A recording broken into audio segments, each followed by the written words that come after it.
C'è una parte, temo, della sinistra estrema, spero molto minoritaria, che ha un grande problema con la violenza, sia verbale che fisica. Condanniamo questi episodi, purtroppo non sono i primi, temo non saranno gli ultimi, ma sicuramente non ci facciamo intimidire, sicuramente non ci facciamo impaurire. A Castrette, per un appuntamento elettorale, il ministro per i rapporti con il Parlamento, il meloniano Luca Ciriani, commenta così l'imbrattamento dei manifesti elettorali di Fratelli d'Italia e tira dritto sui temi che stanno più a cuore al territorio. In primis, dice, l'autonomia. Andremo avanti, il ministro Calderoli ha depositato una proposta di legge sui LEP, sui livelli essenziali delle prestazioni al Senato, che sta procedendo.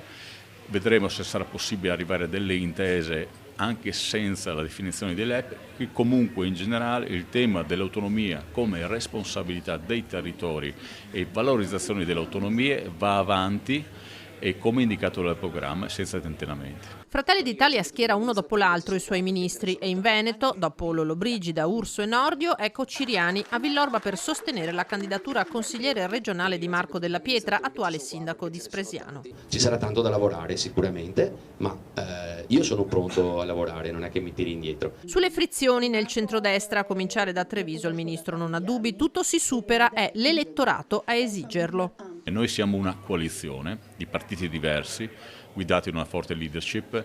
Solo un matto potrebbe mettere in discussione la forza di questa coalizione, di questo programma. Di là l'alternativa del centro-sinistra non esiste e quindi può capitare qualche volta che ci sia qualche incomprensione, qualche tensione, ma alla fine prevale la consapevolezza che l'elettorato di centrodestra ci vuole uniti. Ci vuole uniti in Veneto e ci vuole uniti a Roma.